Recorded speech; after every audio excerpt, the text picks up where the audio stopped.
देशातील 80 कोटी लोकांना आता मोठा झटका लागणार आहे। गरीब जनतेला आता याचा मोठा फटका बसणार आहे। तुमच्याकडे कोणतेही रेशन कार्ड असेल, पिवळं रेशन कार्ड असेल किंवा पांढरं असेल, जर तर बीपीएल असेल, अंत्योदय असेल, कोणतेही रेशन कार्ड असेल तर तुमच्यासाठी खूप मोठी आता चेतावणी देण्यात आलेली आहे। तर 1 मार्च 2025 पासून रेशन कार्डच्या बाबतीत नवीन 3 ते 4 नियम लागू झालेले आहेत। त्यामुळे वेळीच काही गोष्टी नाही केल्या तर तुमच्या रेशन कार्ड धारकाच्या अडचणीमध्ये मोठी वाढ होऊ शकते। यामध्ये काही एक मोठ्या न्यूज सुद्धा आलेल्या आहेत। सरकारच्या माध्यमातून सांगण्यात आलेलं आहे की ज्यामुळे रेशन कार्ड धारकांना खूप मोठा नुकसान सोसावं लागणार आहे। यामुळे रेशन कार्डच्या अन्न पुरवठा संदर्भात एक मोठी अपडेट समोर आलेली आहे।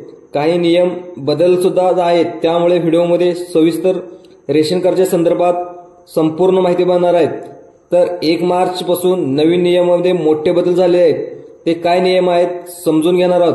तर तुम्हाला ह्या गोष्टी कराव्या लागणार आहेत, नाहीतर तुम्हाला जे रेशन कार्डमध्ये तुमचं धान्य भेटतं ते इथून पुढे तुम्ही त्या गोष्टी नाही केल्या तर तुम्हाला रेशन कार्डमध्ये धान्य भेटण्यास अडचण होऊ शकते। तर त्याच्यावरती तुम्हाला कारवाई सुद्धा होऊ शकते।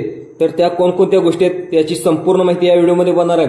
तर व्हिडिओ अतिशय इम्पॉर्टंट होणार आहे, त्यामुळे व्हिडिओ लक्षपूर्वक पहा। त्याची संपूर्ण माहिती या व्हिडिओमध्ये बघूया। तर चॅनेलला तुम्ही असंच पाहत राहा। सरकारमार्फत दर महिन्याला आपल्याला धान्य भेटतं, पण 1 मार्च पासून 2025 पासून आता नियमात मोठे बदल करण्यात आले। आता इथून पुढे रेशन कार्ड देखील आता तुम्हाला मिळणार नाही। गरीब कुटुंबातील लोकांना राष्ट्रीय अन्न सुरक्षा कायदा 2023 नुसार आपल्याला मोफत धान्य मिळत होतं, पण कोरोनाच्या काळामध्ये आणि केसरी कार्ड धारकांना सुद्धा मोफत राशन कार्ड आणि मोफत धान्य भेटत होतं, परंतु त्याची जी मुदत आहे ती पुढील 5 वर्षात लांबवली। त्यानुसार आता देखील भरपूर कुटुंबाला मोफत धान्य मिळत आहे, पण यामध्ये आणखी एक मोठा बदल करण्यात आला आहे। त्या ठिकाणी जे अपात्र रेशन कार्ड धारक आहेत, म्हणजेच असे रेशन कार्ड धारक आहेत की जे व्यक्ती आहेत की असे काही कुटुंब आहेत की ज्याची उत्पन्नाची मर्यादा खूप जास्त आहे, त्यांची परिस्थिती गरीब नसताना देखील ते राशन घेत आहेत। बऱ्याच वेळा भरपूर लोकांकडे राशन कार्ड असेल तर या राशन कार्ड आपल्याला आता बंद पडणार आहे। याची संपूर्ण माहिती या व्हिडिओमध्ये पाहणार आहात। तर व्हिडिओ अतिशय महत्त्वाचा होणार आहे। आर्थिक परिस्थिती यामध्ये तुम्ही नसाल तर तुमचं रेशन कार्ड बंद होऊ शकतं। आता कोणकोणते निकष आहेत याची संपूर्ण माहिती या व्हिडिओमध्ये घेणार आहोत। तर तुम्ही कोणकोणती अडचण दूर करू शकता, कोणकोणते डॉक्युमेंट लागणार आहेत याची संपूर्ण माहिती या व्हिडिओमध्ये घेऊया। तर तुमच्याकडे रेशन कार्ड धारकांना जो नियम आता लागू होईल तो फार महत्त्वाचा आहे।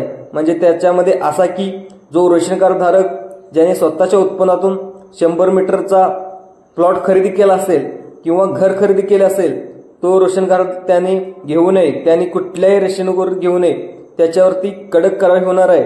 ज्याच्याकडे 4 चाकी गाडी असेल, ट्रॅक्टर असेल, नंतर रायफलचं लायसन असेल तरी देखील तुम्ही रेशन कार्ड घेतात, त्यासाठी तुम्हाला अपात्र होणार आहेत। तुम्ही जे रेशन कार्ड कोणतेही असू द्या ते तहसीलदार कार्यालय किंवा DSO ऑफिसमध्ये आपल्याला जमा करावं लागणार आहे, असं निवेदन सुद्धा सरकारकडून करण्यात आलेलं आहे। अन्यथा प्रत्येक किलोला घेतलेल्या राशनचे पैसे तुम्हाला वसूल करून तुमच्यावरती कडक कारवाई करण्यात येईल, असे सक्त निर्देश महाराष्ट्र सरकारकडून देण्यात आले आहेत। गावामध्ये जर तुम्ही 2 लाख आणि शहरात वर्षाला 3 लाख रुपये पगाराच्या माध्यमातून तुम्ही कमवत असाल, तुम्हाला देखील रेशन कार्ड घेण्यासाठी पात्र नाही। त्यामुळे तुम्ही रेशन कार्ड जे DSO किंवा तहसील कार्यालयात जमा करण्याचे कडक आदेश महाराष्ट्र सरकारकडून आलेले आहेत। त्या सांगितलेल्या 4ही नियमावरून एका गोष्टीमध्ये तर जर दोषी आढळून आला तर तुमचं रेशन कार्ड धारकाचं रेशन कार्ड तर रद्द होईलच, पण त्यावर मोठी कारवाई तुमच्यावर करण्यात येईल। आतापर्यंत जे काय तुम्ही धान्य घेतले असेल तर ते धान्याचे किलो 28 प्रमाणे तुमच्याकडून दंड सुद्धा वसूल करण्यात येईल। हे असे होऊ शकते, त्यामुळे महाराष्ट्र सरकारने मोठे कडक नियम आता काढण्यात आले आहेत। अनेक लोक बोगस रेशन कार्ड काढून त्याच्यावरती मोफत धान्याचा लाभ घेत आहेत। त्यामुळे सरकारला सुद्धा जाणून घ्यायचं की नेमकं गरीब लोकांनाच धान्य भेटतं का। त्यामुळं जे गोष्टी आता मी सांगणार आहे त्याची महत्त्वाची माहिती अपडेट आलेली आहे। तर तुम्हाला जे लोक गरीब आहेतच, खरंच गरीब आहेत का, त्यांचं उत्पन्न फक्त 2.5 लाखापेक्षा कमी आहे का, हे महाराष्ट्र सरकारला जाणून घ्यायचं आहे। त्यामुळे तुम्हाला सर्वात महत्त्वाचं करायचं ते म्हणजे तुमच्या रेशन कार्डाचं आधार कार्ड लिंक करायचं आहे। तर रेशन कार्डचं आधार कार्ड EKYC करणं बंधनकारक करण्यात आले। आता तुम्हाला 1 मार्च पूर्वी तुमची जी अंतिम मुदत आहे ते आता अंतिम मुदत ठेवण्यात आले आहे. तर तुम्ही 1 मार्च पूर्वी तुम्ही जे काही रेशन कार्डची आधार कार्ड लिंकिंग करायचे, मग आता रेशन कार्डला जी लिंकिंग करायला पाहिजे ते जर आपण समजून घेतलं तर म्हणजे अनेक रेशन कार्ड धारकांनी यामध्ये भरपूर मोठा भ्रष्टाचार केलेला आहे. तर काही जे रेशन कार्ड दुकानदार आहेत याने सुद्धा भ्रष्टाचार केलेला आहे. त्यामुळे हे जेवढं वरून महाराष्ट्र सरकार धान्य देतं ते रेशन कार्ड दुकानदार सर्व लोकांना देतो का याची माहिती घेण्यासाठी सुद्धा या ह्याच्यामध्ये आधार कार्ड लिंक करण्यात येत आहे. त्यामुळे जे रेशन कार्ड दुकानदार आहेत त्याच्यामध्ये सुद्धा मोठे भ्रष्टाचार होत आहेत. त्यामुळे सरकारला जाणून घ्यायचं आहे की जे रेशन कार्ड धारक आहेत ते खरोखरच आहेत का. तर काही लोक सुद्धा तिथे स्थलांतरित दुसऱ्या गावाला जाऊन स्थलांतरित झालात आणि तरी पण सुद्धा या जे मूळ गाव आहे त्या मूळ गावामध्ये राशनचा लाभ घेतात. आणि जे लोक मृत्यू पावलेत तरी त्याचं आधार कार्ड असलं तरी पण लोक त्याचा लाभ. सरकारला कुटुंबामध्ये किती लोक आहेत, किती नोकरी करतात, काय करतात याची संपूर्ण माहिती या महाराष्ट्र सरकारला जाणून घ्यायची आहे. त्यामुळे आधार कार्ड लिंक करणं हे अतिशय बंधनकारक ठरलेलं आहे. त्यामुळे तुम्ही ज्यावेळेस तुम्ही जे राशन कार्ड दुकानदार असतील, नंतर सीएससी केंद्र असेल, तिथे जाऊन आधार कार्ड लिंक करणं हे अतिशय महत्वाचं आहे. त्यामुळे तुम्हाला फायदे कुठने होणार आहेत, तोटे कुठने होणार आहेत याची संपूर्ण सुद्धा माहिती तुम्हाला देणार आहे. त्यामुळे जे तुम्ही आधार कार्ड लिंक केलं तर जो रेशन कार्ड दुकानदारामध्ये जो भ्रष्टाचार होतो त्या भ्रष्टाचाराला तुम्हाला आळा बसणार आहे. त्यामुळे ही अतिशय महत्वाची माहिती सांगितली आहे. तर जे काय फायदे आहेत, ज्या काय योजना आहेत त्याचा तुम्हाला लाभ आता घेणार आहे ते देखील आपण जाणून घेतलं तर तुमच्यासाठी अतिशय गरजेचं आहे. तुम्ही एक KYC केल्याने काय होईल, जे तुमचं रेशन कार्ड अपडेट होईल आणि तुमच्या परिवारामध्ये एखादा सदस्य वाढला असेल आणि कमी झाला असेल, तो कमी झाला वजा झाला याची संपूर्ण माहिती ही सरकार जाणून घेणं अतिशय महत्वाचं आहे. त्यामुळं संपूर्ण वितरण देखील तुमच्या सर्व परिवारातील सर्व सदस्य आहेत त्यांना तो लाभ ठिकाणी मिळेल, पात्र होईल. आणि राशन कार्डचे जे KYC केले तर त्यांना सुनिश्चित सुद्धा होईल. तर सर्व योजना तुम्हाला महत्वाच्या भेटत आहेत की नाही हे सरकारला देखील तुमच्या पूर्ण डिटेल त्यांना कळणार आहेत. आता धान्य भेटतं ते तुम्हाला भेटणार नाही. अतिशय कमी आधार कार्ड लिंक एक KYC करण्यासाठी तुम्हाला आधार कार्ड, राशन कार्डवरती जे दुकानदाराचं प्रमाणपत्र आहे, तुम्हाला जातीचं प्रमाण असेल, नंतर रहिवासी दाखला असेल, पॅन कार्ड असेल, बँक पासबुक अशा गोष्टी तिथे तुम्हाला जमा कराव्या लागतील. जी पहिली प्रक्रिया केंद्र आहे CSC केंद्र त्या ठिकाणी जाऊन तुम्ही ऑनलाईन पद्धतीने सुद्धा करू शकता. म्हणजे जे रेशन कार्ड जे रास्त दुकानदार आहे तिथे जाऊन सुद्धा तुम्ही करू शकता. तर तिथे केल्यानंतर तुम्हाला दुकानामध्ये जाऊन देखील खूप सोप्या पद्धतीने आधार कार्ड लिंक करण्याच्या पद्धती आहेत. तर तुम्हाला तिथे जाऊन जे आधार कार्ड घेऊन जायचं आहे आणि तिथे तुम्हाला थंबिंग करायचं आहे.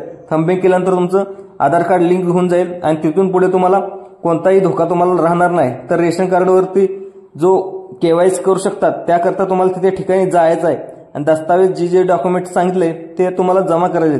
ही प्रक्रिया तुमच्यात पूर्ण करण्यात येईल.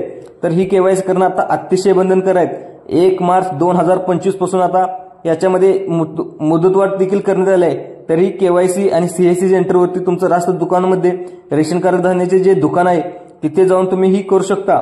त्या ज्या नागरिक आधार कार्ड नसेल, म्हणजेच तुमच्याकडे आधार कार्ड नाही, काही नाही आणि तरी पण लोक रेशन कार्डवरती लाभ घेतात, अशा लोकांची बोगस लोकांची नावे आता रेशन कार्डमधून हटवण्यात येणार आहेत.